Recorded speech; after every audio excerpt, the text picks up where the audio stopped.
Hello and welcome to Property Question Time. My name's Stephen Galpin and this is the programme where you can have your property related questions answered by our team of experts. And joining me today are John Howard. Welcome, John.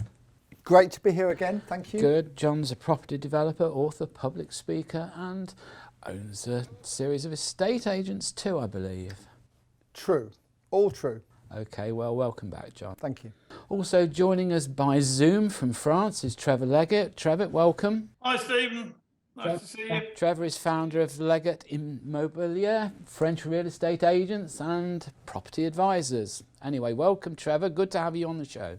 John, we're going to start off with you. Your first question is, I am a leaseholder and I've recently asked the local authority for consent to make some alterations.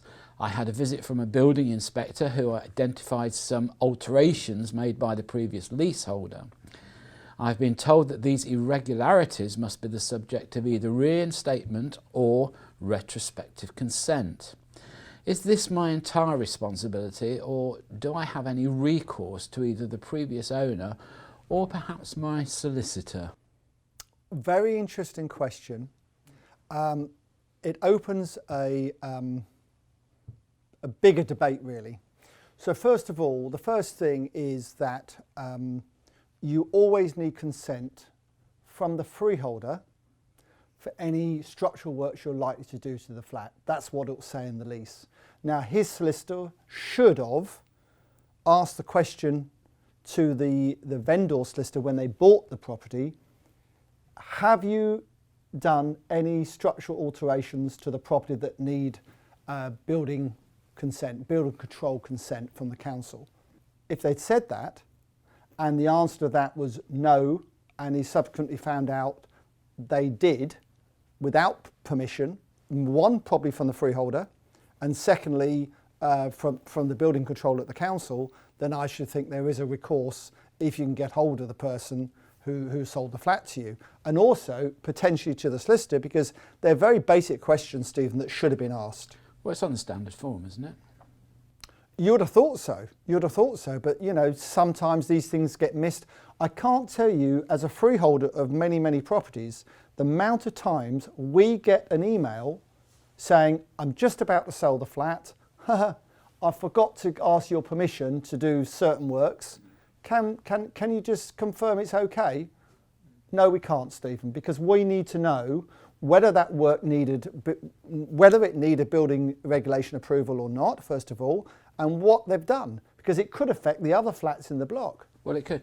I mean, one of the things there, though, John, it's very careful to differentiate between the freeholder who will or will not give his consent on the basis of whether it's safe for the building and whether it would... Might tell them to put it back as it was. May well do. Yeah. But in this case, he's specifically asking, I think, about the local authority. So are the local authority likely to get terribly heavy about this? Depending on the building inspector who's come round, I would say. But remember, with building regulation approval, there's no time limit. You know, with planning, if it's been in a flat or something for 12 years without permission, you're probably okay with it. With building regulation approval, there is no time limit. So they can come at any time and say, this isn't acceptable, put an enforcement notice on you to either do the work or put it back to how it was. And there could be very serious implications here for fire, for instance.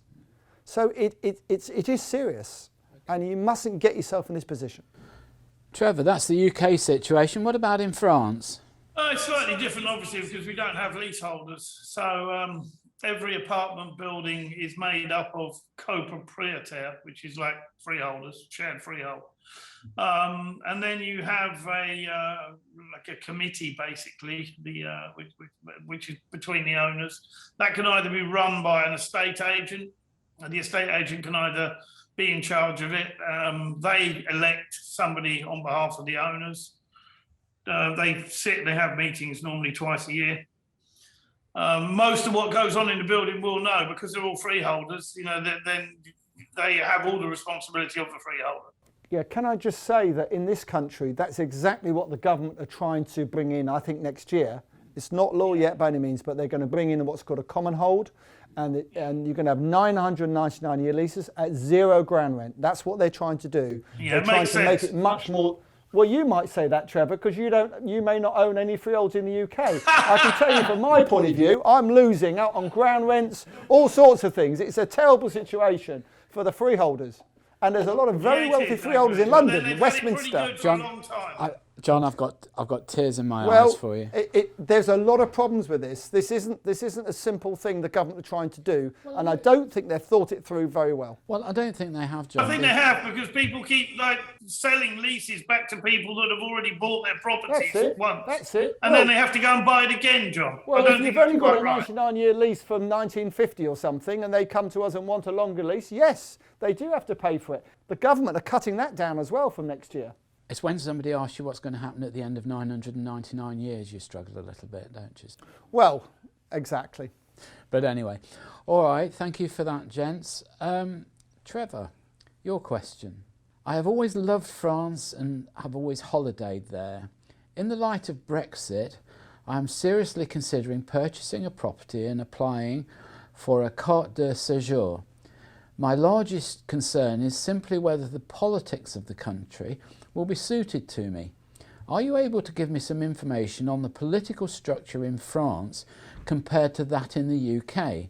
And is it something a Brit might take some adjusting to? Good luck with the question, Trevor. Yes, good luck with that one, Trevor, yeah.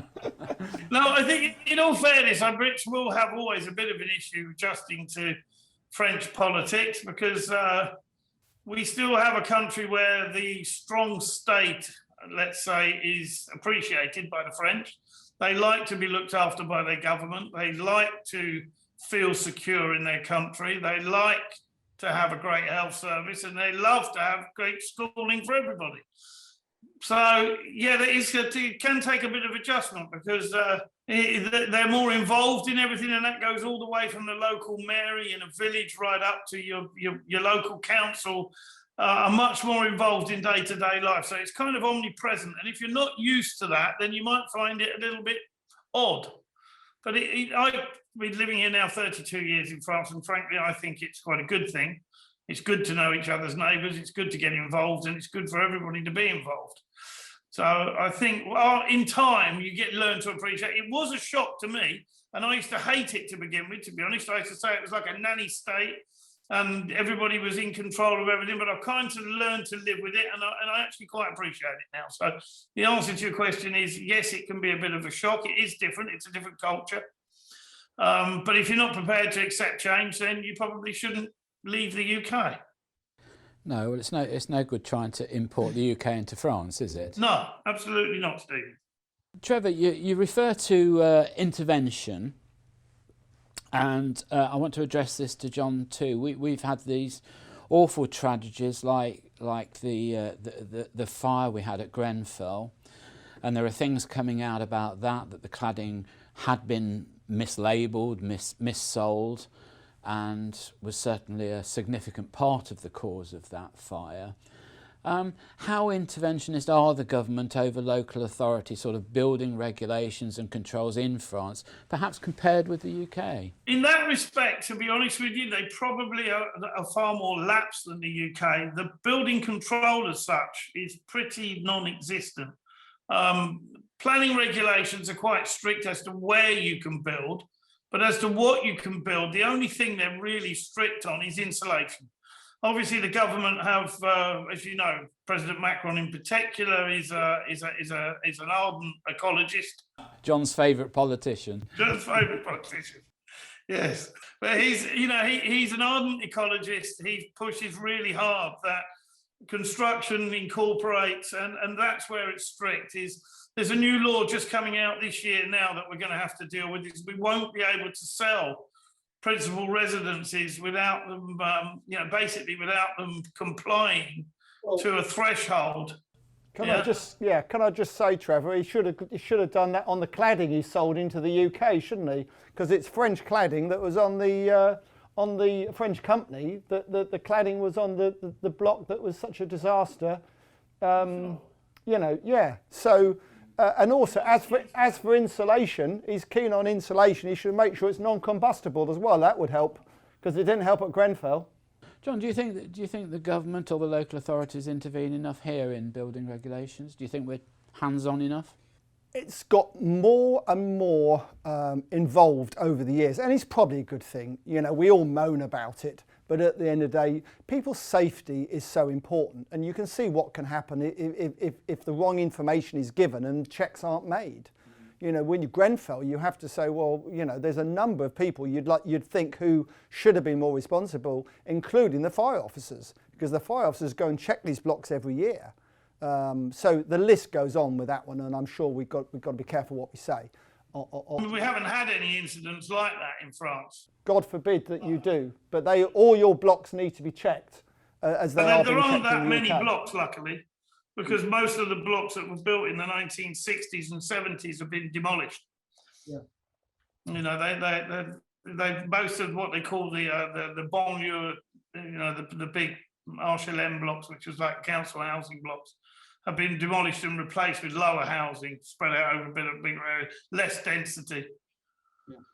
The plan is to get rid of all of them. Thank you very much, gents. That's all we've got time for in this half of the programme. Join me again after the break.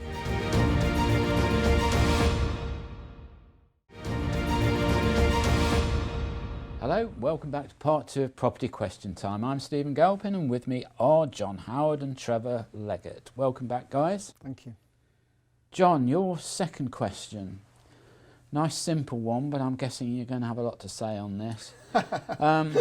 Will the stamp duty holiday scheme that has been created be of long-term benefit, or will it just create a short-term rush to buy and accelerate prices for the period that it's available for? Well, there's a number of things within that, really, aren't there? I mean, the first thing is that Rishi, our very good Chancellor of the Exchequer, I believe, has listened to the one that's borrowed 17 billion last month. The one who had no choice but to borrow that money. Right. He listened to the 140,000 on a petition and decided to extend the length, the time of the stamp duty holiday from April through to October, based on gradually reducing. I think from August it reduces down as well. So it's a very sensible way of doing it. It was very dangerous to have a cut-off point when it did. It was going to affect over 100,000 purchasers. So there'll be 100,000 people buying who would have tried to renegotiate the deal because they were saving up to £14,000, £15,000. So what he's done is really good. Will it suddenly drop off a cliff in October? Goodness knows. We were talking off air, Stephen, about the market, and I'm sure we'll talk about it when we're off air again. I mean, I'm surprised at how strong it is. I know that Trevor in France is having a super time of it, selling all your wonderful properties as well, which even surprises me even more, to be honest with you, but there we go. And who knows what happens after October. But I think the market's pretty safe this year on the back of the stamp duty holiday. Okay, and the effect when it finishes? Well, we just don't know, do we, Stephen? You and I thought the market last year would deteriorate more than it did. It didn't do that. It went up. It actually went up 7.1% in a year. So we were both wrong, and we've been at the job between us nearly 80 years. You more than me, of course. But so what do we know? You know, it's so difficult to assess. A lot of people are saying that, you know, property is almost ring-fenced compared to the rest of the economy.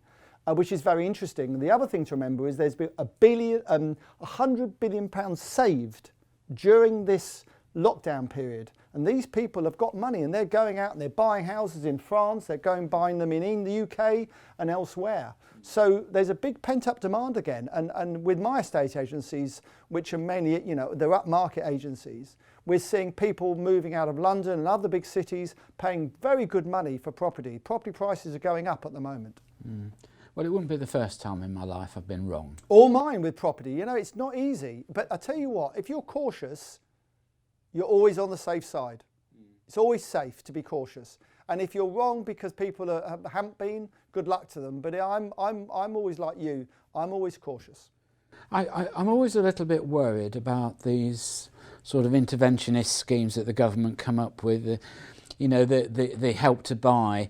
I do have this feeling that it was of more benefit to developers than it was to the purchasers. I don't agree. Well, hold on, but that's not necessarily wrong. You know, you need healthy development, you need supply of stock, and you need the ability of the people who want to buy that stock to be able to fund it, and that's a critical point. What a fantastic property market we have in the UK. France have nothing like this. No.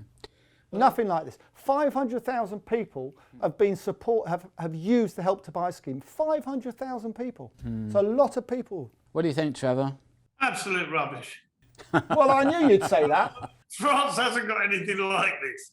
The owner-occupier rate in this country is 15 points ahead of you currently. Trevor, I don't agree with that. We're at about 62% in the UK. Well, we're heading to 75. I would struggle to believe that. There I used really to be a would. rental, when properties are like less than 100,000 euros, it's cheaper to buy than it is to rent when you're borrowing at less than 1%. Fixed for term, over 25 years. But you don't have the government. At the moment, I've got youngsters working for me who are borrowing at 0.8, 0.9 still, fixed for 25 years. You see, John, that is a difference to here. I mean, you know, a lot of people are always very critical about these interest rates because, yeah, you see our bank rate at the moment at 0.01%, okay, and yet you try and get a mortgage under 4 or 5% and you'll struggle. That isn't true, Stephen. I'm sorry. You're correct you're correct if you want a 95% mortgage, perhaps. But if you want an 80% mortgage or 75% mortgage, most young people, John, haven't got 20%. What other country in the world will support with the government support a 95% mortgage? What other country in the world assists first-time buyers like the Help to Buy scheme? I don't believe there's any country in the world doing as much as we are in the UK. That's because the prices are too high. The country is, You've people got no want to live in choice. this country, Trevor. That's why the prices are high. We have a shortage of housing stock because people want to live here. That's why. Developers have deliberately held back land to keep prices up. I'm not sure they have, Trevor. I hear that a lot, and I you know, maybe on the odd occasion, I would agree that the big 10 house builders control 70% of the house building market, and that's unhealthy, and the government are trying to change that. In the 70s, small house builders like me and Stephen in his day and everybody else controlled 70% of the market. Now, it's only 7% of the market is considered small house builders. We all consider small under, you know, if you build less than, say, 300, 400 houses a year, considered small. So 7% of the market, that's all that we do at the moment. But that's how the government are encouraging things. I mean, if you look at the rental market, they're trying to discourage small 1, 2, 3, 4 buy-to-let landlords. You know, they want institutions providing the properties to let. I suppose because it's easier to collect taxes and easier to control and easier to legislate with. Well, also the standard of the accommodation, I think they see some of these small landlords as not being the best in terms of the way they look after property, which I think was true 30 years ago, but I don't think it's true now. And I think private landlords support something like 25% of the rental market in the UK. Hugely important to the rental market, and people like you know, Robert Jenrick need to wake up and smell the coffee on that one. Next time I see him, I'll tell him. Sorry, John, but I mean, don't you think that all the time, when it's cheaper to buy than it is to rent, which it was some time ago, people will buy. Currently, it's still a lot cheaper to rent than it is to buy. No, and with current mortgage rates, it's, you know... Trevor, I completely understand. I agree entirely what you're saying on that point, is that, of course, you know, if to rent is more expensive than to purchase, as long as they've got some sort of deposit, somehow, then most people should buy. But it's not the case, unfortunately, because prices being so high. Well, that's why that's why the government have stepped in to help. I don't think they have. Personally, I think it's the wrong idea. I agree with Stephen that government intervention in this incident is just making the problem worse. We're allowed to disagree, aren't we? Yeah. Well, it's called good conversation. Okay, gents, well, let's move on. Trevor, your second question is this.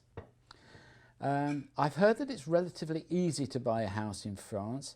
However, when it comes to selling it, this really can take a long time. Let's see. And is quite expensive to do so. I'm therefore worried, as I'm not quite ready for settling down at my stage of life. Is this something I should be concerned about? Well, I'll be entirely honest with you. Yes, it can be a problem because the issue isn't really that houses take a long time to sell. The problem is that houses are cheap. So in general, compared to the UK, you'll buy a nice house for 250,000 euros. And you'll sell it for 250 to 300,000 euros. The problem is that construction work, renovation works, and labour costs are generally more expensive in France than they are in the UK, because the social security charges are higher and taxation is higher on labour. So the cost of actually restoring something can be more expensive than in the UK. The reason why people tend not to do quite so much work and overcapitalise on their properties, especially French clients, is they understand this and manage to refrain from going out and spending a couple of €100,000 on their property they bought for 200,000, because they know damn well they're not going to get more than 300 for it at the end. Unfortunately, it does seem that some people tend to leave their brains at home and overcapitalise massively. I mean, we often say to them, there's a limit to what you should be spending on this property, but you've got to also realise that people are buying for a lifestyle choice. They want what they want, and they're not all interested in getting a good return on investment. Some of them just want to live the last 20 years, 30 years of their lives in the ideal place that they want to live, and they're not actually bothered if they're going to lose 100 grand. Well, I think this is very No, they're important. not, John, really. Well, you know, Trevor, you've said how wonderful the property market is in France, and I understand that. You know, there's some beautiful areas of France, and you sell some beautiful properties for not a huge amount of money. Exactly. But, you know, the UK property market is the best in the world, Stephen, because but you John, could make a lot of money just by owning your own home and keeping it 5-10 years, because there is a demand. There's less demand in places like France, and that's why they don't go up. John, that's okay. That's okay to a point, but I think, you know, we've had this on Property Question Time many times when people talk about buying a home and they start talking about investment in the same sentence. Now, we have come to learn in this country that we can just rely on inflation to give us a big profit on our home. It's what's happened. 5% a year, every year for 25 years, on average. On average, that's what property prices have gone up in the UK. Well, you can't say that about France. That's an you can average, say John, that and about you know France. there's That's years just when it. We go up it's gone up slowly, 20%. a couple of points a year. Deadly, that's what I call it, deadly. But I think Trevor's point is that people in France will tend to buy a home for a home. Yeah, I agree. I agree with that. And France is some beautiful areas of France. I'm not trying to dissuade people from buying a house in France, because it's a beautiful country. Shame about the politics, but it's a beautiful country. Right. Well, look, on that emotive note, we're going to have to close the show. So, Trevor Leggett, thank you very much for joining us by Zoom from France. Thank you. John Howard. Good to see you, Trevor. Thank you for coming Nice to in. see you, John. All the way from Ipswich. A pleasure. Thank you for coming into London. So that's all we've got time for. I'm Stephen Galpin. Join me again next time on Property Question Time.